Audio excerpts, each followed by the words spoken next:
Welcome to Monologics. Today, we are going to discuss about most important topic in economy, GDP. So GDP అంటే ఏంటి? ఏ విధంగా జీడిపిని estimate చేస్తారు? వీటన్నిటి గురించి ఒకసారి మాట్లాడదాం. సో జీడిపి అంటున్నామండి. సో జీడిపి అంటే గ్రాస్ డొమెస్టిక్ ప్రొడక్ట్ అంటాం మనం. So GDP means gross domestic product.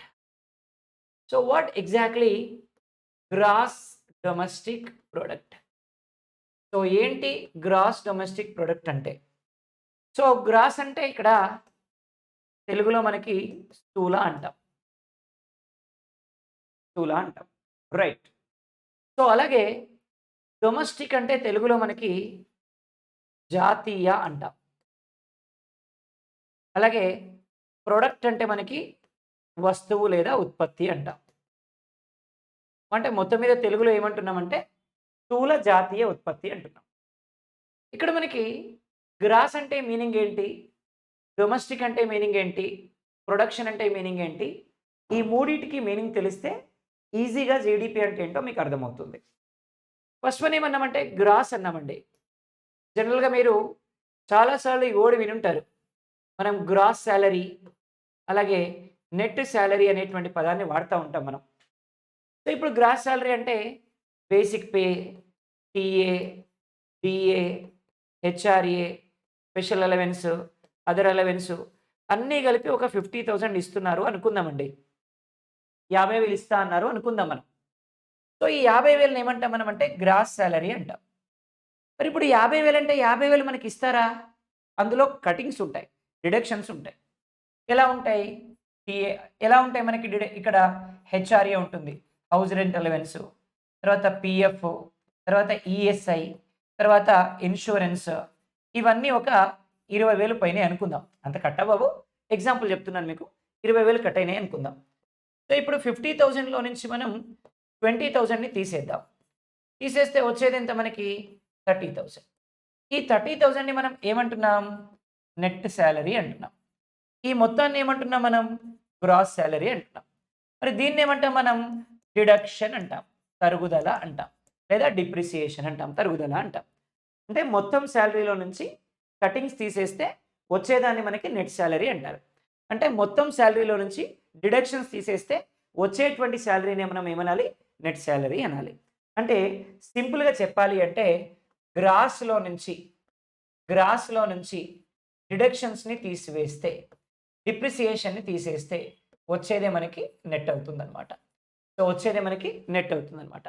ఎప్పుడైనా నెట్‌కి డిప్రిసియేషన్ కలిపితే, సో నెట్‌కి డిప్రిసియేషన్ కలిపితే వచ్చేదాన్నే మనం గ్రాస్ అంటామనమాట. ఈ 2 పదాలు గుర్తుపెట్టుకోవాలి మనకి ఇంపార్టెంట్. గ్రాస్‌లో నుంచి డిడక్షన్ తీసేస్తే వచ్చేది నెట్. అలాగే నెట్‌కి డిప్రిసియేషన్ కలిపితే వచ్చేది గ్రాస్. అంటే గ్రాస్ అనంగానే మీకు ఒక విషయం అర్థమైంది. మొత్తం వాల్యూని ఏమంటాం మనం? గ్రాస్ అంటాం. సింపుల్‌గా చెప్పాలి అంటే ఫర్ ఎగ్జాంపుల్ నేను ఒక పెన్ను కొన్నానండి. పెన్నుని రూ. 10కి కొన్నాను. సో ఇది మొత్తం వాల్యూ అంటే గ్రాస్ వాల్యూ అనమాట. 1 వీక్ తర్వాత నేను ఒక ఫ్రెండ్‌కి అమ్మేసాను. అమ్మేస్తే మనకి ఎంతొచ్చాయి? రూ. 7 వచ్చాయి. రూ. 7 ఏంటి మనకి? నెట్. ఎంత పోయింది దీంట్లో నుంచి? రూ. 3 పోయింది. ఆ రూ. 3ని ఏమంటాం మనం? డిప్రిసియేషన్ అంటాం. తరుగుదల అంటాం. వారం రోజులు వాడుకున్నందుకు రూ. 3 కట్ చేసుకొని మన ఫ్రెండ్ ఇచ్చాడనమాట మనకి. అది డిప్రిసియేషన్ అంటే. అంటే రూ. 10 మైనస్ రూ. 3 ఈక్వల్ టు రూ. 7. ఇది గ్రాస్, ఇది డిప్రిసియేషన్, ఇది నెట్ అనమాట. కాబట్టి మొత్తం మీద మనం ఏమంటున్నాం? రూ. 3 మనకి డిప్రిసియేషన్ పోతే మిగిలింది రూ. 7. దాన్ని మనం గ్రాస్ సాలరీ అంటున్నాం అనమాట. సో గ్రాస్ అంటే మీకు ఒక క్లారిటీ వచ్చింది. This is gross. సో ఇక్కడ గ్రాస్ అయిపోయింది. నెక్స్ట్ ఏమన్నాం? డొమెస్టిక్ అంటున్నాం. సో డొమెస్టిక్ అంటే ఏంటి? దేశీయ అంటాం అనమాట. సో డొమెస్టిక్ అంటే ఏమంటున్నాం మనం? దేశీయ అంటున్నాం మనం.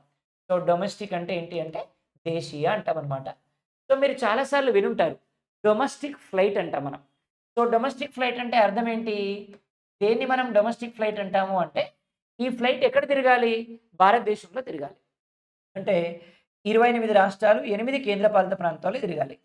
సో 28 రాష్ట్రాలు, 8 యూనియన్ టెరిటరీస్‌లో తిరిగేటువంటి ఫ్లైట్స్‌ని మనం డొమెస్టిక్ ఫ్లైట్స్ అంటున్నాం మనం. సో ఎగ్జాక్ట్‌లీ డొమెస్టిక్ ఫ్లైట్ అంటే అర్థం ఏంటి అంటే, సో 28 స్టేట్స్, 8 యూనియన్ టెరిటరీస్‌లో తిరగాలి. అలాంటి ఫ్లైట్స్‌ని మనం డొమెస్టిక్ ఫ్లైట్స్ అంటాం. మరి ఈ డొమెస్టిక్ ఫ్లైట్స్ మనదే అవ్వాలా? మన దేశంలో తయారవ్వాలా? అక్కర్లేదు. ఎవరిదైనా కావచ్చు. కానీ ఎక్కడ తిరగాలి? మన దేశంలో తిరగాలి. అలాంటి ఫ్లైట్స్‌ని మనం ఏమంటాం? డొమెస్టిక్ ఫ్లైట్స్ అంటాం. సో, డొమెస్టిక్ ఫ్లైట్ అంటే 28 రాష్ట్రాలు, 8 కేంద్రపాలిత ప్రాంతాల్లో తిరగాలి. అలాంటి ఫ్లైట్స్‌ని మనం డొమెస్టిక్ ఫ్లైట్స్ అంటున్నామనమాట. సో, ఇక్కడ సేమ్ విషయాన్ని ప్రొడక్షన్ విషయంలో మాట్లాడుకుందాం మనం. ఇక్కడ డొమెస్టిక్ ప్రొడక్షన్ అంటున్నాం. సో, డొమెస్టిక్ ప్రొడక్షన్ అంటే ఏంటి? ప్రొడక్షన్ ఎక్కడ జరగాలి? మన ఇండియాలో జరగాలి. సో, ఇండియాలో ప్రొడక్షన్ జరగాలి. ఎవరు చేయాలి ప్రొడక్షన్‌ని? ఇండియన్స్ అండ్ ఫారినర్స్ ఎవరైనా చేయొచ్చు. ఇండియన్స్ చేయొచ్చు, ఫారినర్స్ చేయొచ్చు. ఎవరైనా చేయొచ్చు. కానీ ప్రొడక్షన్ ఎక్కడ జరగాలి? ఇండియాలో జరగాలి. అలాంటి ప్రొడక్షన్‌ని మనం ఏమంటాం? డొమెస్టిక్ ప్రొడక్షన్ అంటాం. కాబట్టి డొమెస్టిక్ ప్రొడక్షన్ అంటే within the boundary of India production జరగాలి. భారతదేశ భూభాగం లోపల జరగాలి. ఎవరు ప్రొడక్షన్ చేయాలి? ఇండియన్స్ అండ్ ఫారినర్స్ ఎవరైనా చేయొచ్చు. దాన్ని మనం డొమెస్టిక్ ప్రొడక్షన్ అంటాం. డొమెస్టిక్ అంటే అర్థమైంది. నెక్స్ట్ గ్రాస్ అంటే అర్థమైంది. నెక్స్ట్ ప్రొడక్షన్ అంటున్నాం మనం. సో, ప్రొడక్షన్ అంటే ఏంటి? ఉత్పత్తి అంటున్నాం. సో, ఉత్పత్తి ఎంత కాలానికి జరగాలి? 1 ఇయర్‌కి జరగాలి. సో, జనరల్‌గా ప్రొడక్షన్ అనేది ఒక దేశంలో ఎంత కాలానికి తీసుకుంటాం మనమంటే, ప్రొడక్షన్ అనేది ఒక దేశంలో మనం ఎంత కాలానికి తీసుకుంటామంటే 1 ఇయర్‌కి తీసుకుంటాం. సో, 1 ఇయర్‌కి తీసుకుంటాం మనం ప్రొడక్షన్‌ని. ఆ 1 ఇయర్ ఏమై ఉండాలి అంటే ఫైనాన్షియల్ ఇయర్ అయి ఉండాలి. ఆర్థిక సంవత్సరం అంటాం తెలుగులో.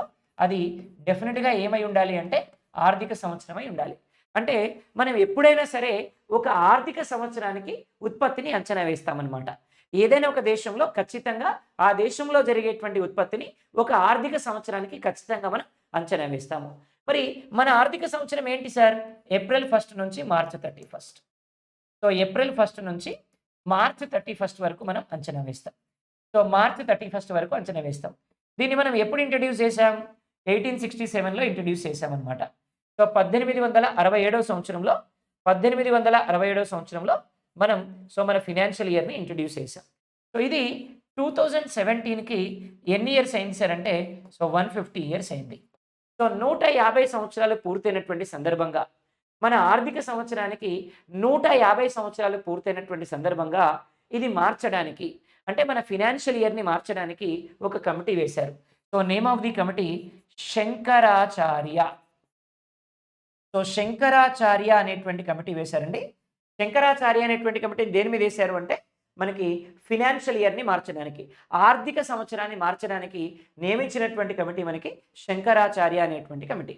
సో, మరి ఈయన ఏం రికమెండ్ చేశారు అంటే, సో, జనవరి 1 నుంచి డిసెంబర్ 31 అయితే బాగుంటది అని రికమెండ్ చేశారనమాట.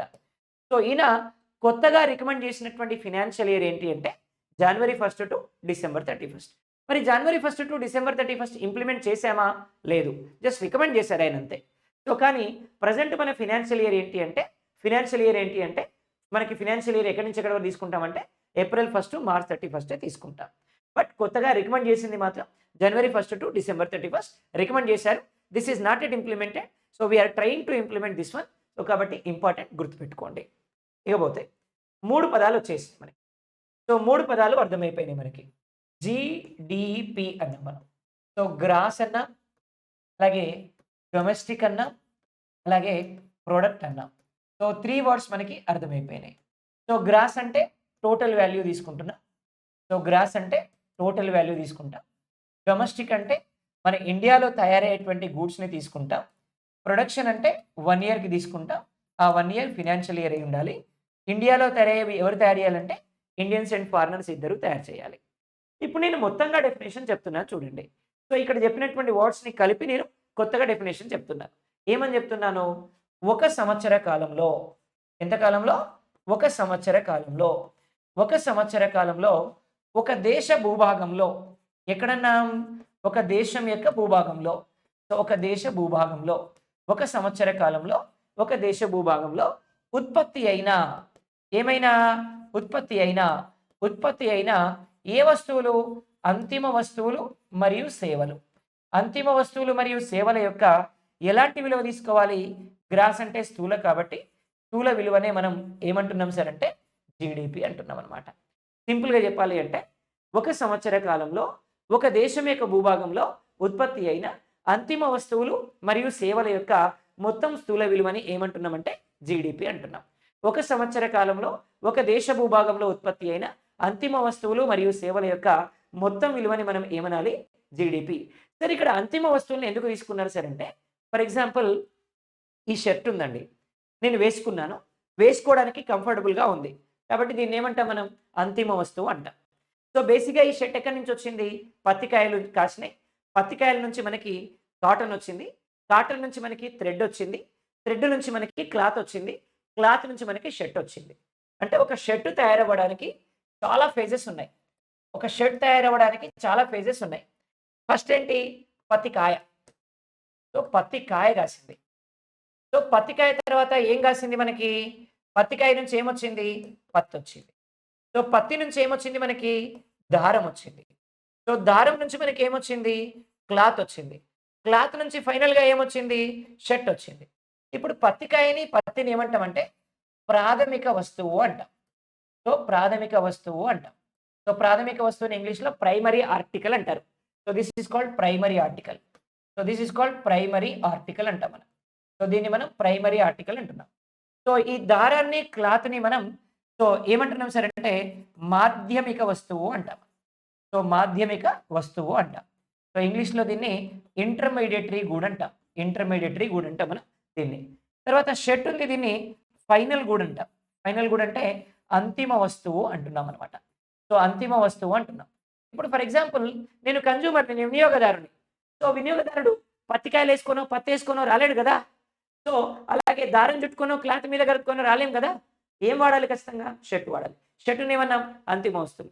ఏంటి సార్ అంతిమ వస్తువులంటే? వినియోగదారులు యూజ్ చేయడానికి సిద్ధంగా ఉండేటువంటి వస్తువులనే మనం ఏమనాలి అంటే అంతిమ వస్తువులు అంటున్నాం.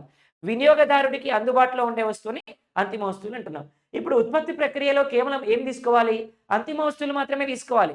ప్రైమరీ ఆర్టికల్స్‌ని, ఇంటర్మీడియేటరీ ఆర్టికల్స్ తీసుకోవద్దు. ఫైనల్ గూడ్స్ యొక్క వాల్యూని మాత్రమే తీసుకోవాలి. మరి ఒకవేళ ప్రైమరీ, ఇంటర్మీడియేటరీ గనుక తీసుకుంటే ఏమైద్ది? అంతిమ వస్తువు యొక్క విలువ డబుల్ అయితది. కాబట్టి ఎవరు కొనరు. అందుకని ఏం తీసుకోవాలి? కేవలం ప్రాథమిక వస్తువుల్ని, మాధ్యమిక వస్తువుల్ని తీసుకోకుండా అంతిమ వస్తువుల్ని మాత్రమే అంచనా వేయాలి. అలాంటి వస్తువుల్ని మాత్రమే తీసుకోవాలి మనం. సో, కాబట్టి మనం ఏమంటున్నాం సార్ అంటే ఫైనల్ వాల్యూస్‌ని ఇక్కడ తీసుకున్నాం అనమాట. సో, సింపుల్‌గా డెఫినిషన్ ఏమన్నామంటే ఒక సంవత్సర కాలంలో, ఒక సంవత్సర కాలంలో ఒక దేశ భూభాగంలో ఉత్పత్తి అయిన అంతిమ వస్తువులు మరియు సేవల యొక్క ఎలాంటి విలువ? స్థూల విలువ.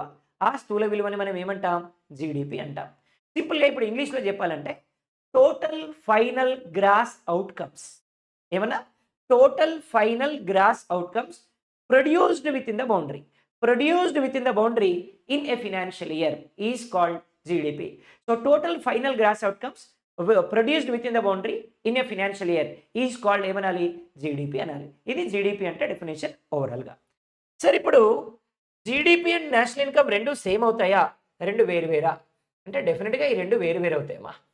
సో, జీడీపీ వేరు, నేషనల్ ఇన్‌కమ్ వేరు. సో, జీడీపీ, నేషనల్ ఇన్‌కమ్ ఎప్పుడూ కూడా సేమ్ అవ్వవు. సో, సేమ్ అవ్వవు ఈ 2 ఎప్పుడూ కూడా. సో, జీడీపీలో మనం ఏ వాల్యూస్‌ని తీసుకుంటాము అంటే ఒకటి ఫైనల్ గూడ్ వాల్యూస్‌ని తీసుకుంటాం. ఈవెన్ నేషనల్ ఇన్‌కమ్‌లో గూడా మనం ఏం తీసుకుంటామంటే ఫైనల్ గూడ్ వాల్యూస్‌నే తీసుకుంటాం. అంతిమ వస్తువులు మాత్రమే తీసుకుంటాం. ప్రాథమిక వస్తువుల్ని, మాధ్యమిక వస్తువుల్ని మనం అంచనా వేయం. కేవలం అంతిమ వస్తువుల్ని మాత్రమే అంచనా వేస్తాం దీంట్లో ఒకటి. రెండోది ఎంత కాలానికి తీసుకుంటాం సార్ అంటే 1 ఇయర్‌కి. సో, ఇక్కడ గూడా ఎంత కాలానికి తీసుకుంటాం సార్ అంటే 1 ఇయర్‌కి తీసుకుంటాం. ఇక మూడోదేమన్నాం సార్ అంటే ఇక్కడ ఏ వాల్యూస్‌ని తీసుకుంటాం మనం? గ్రాస్ వాల్యూస్‌ని తీసుకుంటాం. మరి నేషనల్ ఇన్‌కమ్‌ని అంచనా వేసేటప్పుడు ఏం తీసుకుంటాం? నెట్ వాల్యూస్‌ని తీసుకుంటాం. ఇక్కడ వీటిని అంచనా వేసేటప్పుడు ఏం తీసుకుంటాం? ఏరియా, భూభాగాన్ని తీసుకుంటాం. ఇక్కడేం తీసుకుంటాం? సిటిజన్‌షిప్, పౌరసత్వాన్ని తీసుకుంటాం. ఎందుకంటే మన వాళ్ళు ఉత్పత్తి చేసేది నేషనల్ ఇన్‌కమ్. మన దేశంలో ఉత్పత్తి చేసేది జీడీపీ. మన దేశంలో ఉత్పత్తి చేసేది జీడీపీ. మన వాళ్ళ చేత తయారు చేయబడ్డది నేషనల్ ఇన్‌కమ్. కాబట్టి 2 వేరు వేరు. సో, ఫైనల్‌గా నేనేమంటున్నాను? GDP not equal to national income అంటున్నాను. So, GDP not equal to national income అంటున్నాం. ఇప్పుడు నేషనల్ ఇన్‌కమ్ నుంచి జీడీపీని ఏ విధంగా రాబట్టొచ్చో చూద్దాం ఒకసారి. సో, ఇప్పుడు ఫర్ ఎగ్జాంపుల్ మనకి కావాల్సినటువంటి వాల్యూ జీడీపీ కాబట్టి GDP equal national income. So, G అంటే డొమెస్టిక్, జీ అంటే గ్రాస్ విలువ. అంటే ఇందులో మనకి డిప్రిసియేషన్ ఉంటదా? ఉండదా? అంటే ఇంతకుముందు చెప్పుకున్నాం ఉంటది. గ్రాస్‌లో నుంచి డిప్రిసియేషన్ తీసేస్తేనే మనకి నెట్ ఒస్తది. అంటే డెఫినిట్‌గా దీంట్లో ఏముంటది అంటే డి ఉంటది. ఇందులో మైనస్ డి అంట. ఉండదు, తరుగుదల ఉండదు. ఇందులో కలిసి ఉంటది, ఇందులో ఉండదనమాట. అర్థమైంది కదమ్మా! ఇప్పుడు మనకి ఇక్కడ ప్లస్ డి ఉంది, ఇక్కడ మైనస్ డి ఉంది. 2 ఈక్వల్ కావాలి. ఏం చేయాలి? సింపుల్. మన భాషలో చెప్పాలంటే వీడికేమో గుండుంది, వీడికేమో జుట్టుంది. ఇప్పుడు గుండోని ఏం చేయాలి? జుట్టోడికి సమానం చేయాలి. అప్పుడు ఏం చేయాలి? విగ్ పెట్టాలి. ఇప్పుడు వీడికి జుట్టు ఉంది, వీడికి జుట్టు ఉంది. ఇద్దరు సమానం. కాబట్టి నో ప్రాబ్లమ్. ఇక డొమెస్టిక్. డొమెస్టిక్ అంటే వస్తువుల్ని ఎవరు తయారు చేస్తారు? ఇండియన్స్ అండ్ ఫారినర్స్ ఇద్దరు తయారు చేస్తారు. ఇక్కడ వస్తువుల్ని ఎవరు తయారు చేస్తారు? కేవలం ఇండియన్స్ మాత్రమే తయారు చేస్తారు. ఇక్కడ ఇండియన్స్ అండ్ ఫారినర్స్ ఇద్దరు ఉన్నారు. ఇక్కడ ఇండియన్స్ మాత్రమే ఉన్నారు. ఏం చేయాలి? అప్పుడు ఏం చేయాలి? ఫారినర్ ఇన్‌కమ్‌ని యాడ్ చేయాలి. ఎప్పుడు ఫారినర్ ఇన్‌కమ్‌ని యాడ్ చేసినా ఎన్ఆర్ఐని తీసేయాలి. ఎన్ఆర్ఐ ఇన్‌కమ్ తీసేయాలి. సో, ఇక్కడ ఎన్ఆర్ఐస్ అంటే ఎవరు? వేరే కంట్రీస్‌లో ఉండేటువంటి ఇండియన్స్. అంటే ఫారిన్ కంట్రీస్‌లో ఉండేటువంటి ఇండియన్స్ అన్నమాట. ఇప్పుడు వీళ్ళ ఇన్‌కమ్ ఉంది గదా! వీళ్ళ ఇన్‌కమ్ ఇండియాకి యాడ్ చేయాలంటే ఇన్‌కమ్‌ని యాడ్ చేయాలి. కానీ ప్రొడక్షన్‌లో వీళ్ళుండరు. ఎందుకంటే జీడీపీ అనేది భారతదేశంలో తయారయ్యే వస్తువు. వీళ్ళు ఫారెన్‌లో ఉన్నారు. దీంట్లో వీళ్ళ పార్టిసిపేషన్ ఉండదు. కాబట్టి మైనస్ చేశా. ఇప్పుడు మాట్లాడుకుంటే మనకి ఇప్పుడు నేషనల్ ఇన్‌కమ్ ప్లస్ డి. ఇప్పుడు మనకి ఫారెన్ ఇన్‌కమ్ ఎలా వస్తుంది? గూడ్స్‌ని ఎక్స్‌పోర్ట్ చేస్తే వస్తదా? గూడ్స్‌ని ఇంపోర్ట్ చేసుకుంటే వస్తదా? డెఫినిట్‌గా ఎక్స్‌పోర్ట్ చేస్తే వస్తది. అప్పుడు ఫారెన్ ఇన్‌కమ్ ఎప్పుడు ఏమవుతుంది మనకి? ఎక్స్‌పోర్ట్స్ అవుతుంది. అలాగే ఇదేమవుతుంది మనకి? ఇంపోర్ట్స్ అవుతుంది. అంటే వేరే దేశంలో ఉండే ఇండియన్స్ యొక్క ఇన్‌కమ్ మనది కాబట్టి వాళ్ళు మనకిస్తారు. ఇంపోర్ట్ అన్నమాట. కాబట్టి national income plus D plus X minus M అంటున్నాం. క్లియర్ కదమ్మా? ఇప్పుడు నేషనల్ ఇన్‌కమ్ అంటే ఏమన్నాం మనం? 1 ఇయర్‌లో మన వాళ్ళకొచ్చేటువంటి మొత్తం income. Total income of the people in a country for a financial year. ఒక సంవత్సర కాలంలో, ఒక సంవత్సర కాలంలో, ఒక సంవత్సర కాలంలో ఒక దేశ పౌరుల యొక్క ఆదాయాన్ని total incomes of the citizens of India is called national income. వాళ్ళు ఇండియాలో ఉండొచ్చు, ఫారిన్‌లో ఉండొచ్చు, ఎక్కడైనా ఉండొచ్చు. కానీ మన వాళ్ళు సంపాదించే మొత్తం ఇన్‌కమ్‌ని మనం నేషనల్ ఇన్‌కమ్ అంటున్నాం. మన వాళ్ళు సంపాదించే మొత్తం ఇన్‌కమ్‌ని మనం నేషనల్ ఇన్‌కమ్ అంటున్నాం. సో, ఇప్పుడు నేషనల్ ఇన్‌కమ్‌ని గనక మనం కాలిక్యులేట్ చేస్తే ఎలా వస్తుంది? ఫర్ ఎగ్జాంపుల్ నా ఇన్‌కమ్‌ని కాలిక్యులేట్ చేస్తే నాకు ఇన్‌కమ్ రావాలంటే నేను ఎలా చేయాలి? క్లాస్ చెప్పాలి. క్లాస్ చెప్తే ఇన్‌కమ్ వస్తుంది. క్లాస్ చెప్పాలంటే ఏముండాలి? ఇన్‌ఫ్రాస్ట్రక్చర్ అంతా ఉండాలి. ఇన్‌స్టిట్యూట్ ఉండాలి, క్లాస్ రూమ్ ఉండాలి, స్టూడెంట్స్ ఉండాలి, ఫీజ్ కట్టాలి. ఇదంతా ఏమంటాం మనం? ఫ్యాక్టర్ ఆఫ్ ప్రొడక్షన్స్ అంటాం మనం. ఇక్కడ ఉత్పత్తి కారకాలు అంటున్నాం మనం. ఫ్యాక్టర్స్ ఆఫ్ ప్రొడక్షన్ అంటున్నాం మనం. సో, వీటన్నిటిని మనం ఏమనాలి? ఫ్యాక్టర్స్ అంటున్నాం. సో, ఫ్యాక్టర్స్ ఆఫ్ ప్రొడక్షన్ అంటే ఏమొస్తాయి సార్ అంటే, ఒకటి క్యాపిటల్ అంటున్నాం మనం. నెంబర్ 1 ఏమన్నామంటే క్యాపిటల్. ఎవరైనా ముందుకొచ్చి పెట్టుబడి పెట్టాలి. రెండోది ఏముండాలి? ల్యాండ్ ఉండాలి. 3 ఏముండాలి? లేబర్ ఉండాలి. లేబర్ ఉండాలి. 4 ఏముండాలి? ఇన్వెస్ట్‌మెంట్ ఉండాలి. So, what is the difference between capital and investment? Capital అంటేనేమో ఫస్ట్ టైమ్ పెట్టుబడి పెట్టేది. ఫస్ట్ టైమ్ పెట్టేదాన్ని క్యాపిటల్ అంటాం. దాన్ని ఎక్స్‌టెన్షన్ చేయాల్సొచ్చింది.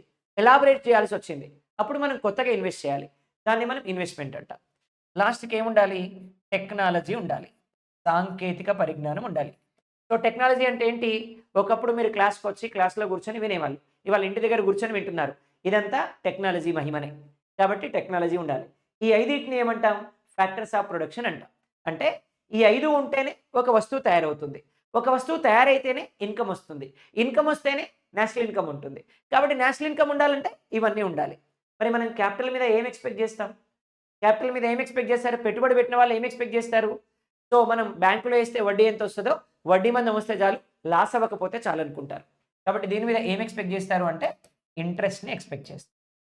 అలాగే ల్యాండ్ మీద ఏం ఎక్స్‌పెక్ట్ చేస్తారు? రెంట్‌ని ఎక్స్‌పెక్ట్ చేస్తారు. కిరాయికిచ్చిన వాళ్ళు మనకి రెంటొస్తే చాలనుకుంటారు. రెంట్ ఎక్స్‌పెక్ట్ చేస్తారు. లేబర్ ఏం ఎక్స్‌పెక్ట్ చేస్తారు? సాలరీస్. మేమంతా ఏం ఎక్స్‌పెక్ట్ చేస్తాం? సాలరీస్‌ని ఎక్స్‌పెక్ట్ చేస్తాం. తర్వాత ఇన్వెస్ట్‌మెంట్ మీద ఏం ఎక్స్‌పెక్ట్ చేస్తారు? పెట్టుబడి అంటే ఎక్స్‌పెన్షన్ అయింది కంపెనీ అంటేనే లాభాలు ఎక్కువొస్తున్నట్టు. కాబట్టి దీని మీద ఏముంటాయి మనకి? ప్రాఫిట్స్ ఉంటాయన్నమాట. అలాగే టెక్నాలజీ మీద ఏముంటది అంటే రాయల్టీ ఉంటది. సో, రాయల్టీ అంటే ఏంటి అంటే బ్రాండ్ అన్నమాట. బ్రాండ్‌నే మనం రాయల్టీ అంటాం. సో, మనం బ్రాండ్ అంటాం గదా! సో, మనకి 'పుష్ప' సినిమాలో ఇట్లా కొట్టుకొని బ్రాండ్ అంటాడు గదా! అదనమాట. సో, ఈ బ్రాండ్‌ని టెక్నాలజీ ఎక్కువైతే బ్రాండ్ ఒస్తది. ఒక బ్రాండ్ ఏర్పడిందంటే మార్కెట్‌లో దాని యొక్క రెమ్యునరేషన్, దాని యొక్క వాల్యూ పెరిగిపోతదనమాట. దాన్ని బ్రాండ్ అంటాం మనం. సో, దానికి కారణం టెక్నాలజీ. రైట్? ఇవన్నీ ఉంటే వస్తువు తయారయ్యిద్ది. వస్తువు తయారైతే నేషనల్ ఇన్‌కమ్ ఒస్తది. అంటే నేషనల్ ఇన్‌కమ్ ఉన్న చోట ఇవన్నీ రాయొచ్చు కదా మనం. కాబట్టి రాద్దాం. ఇక్కడ నేషనల్ ఇన్‌కమ్ ఉంది. కాబట్టి ఇక్కడ ఏం రాద్దాం మనం? Capital, land, labour, investment, technology plus D plus X minus M. So, మరి వీటన్నిటిని కలిపి మనం ఏమనొచ్చు అంటే డైరెక్ట్‌గా ఇన్వెస్ట్‌మెంట్ అనొచ్చు. మరి ఇన్వెస్ట్‌మెంట్ కేవలం గవర్నమెంట్ వాళ్ళే చేస్తారా? ప్రైవేట్ వాళ్ళు కూడా చేస్తారా? ప్రైవేట్ వాళ్ళు చేస్తారు.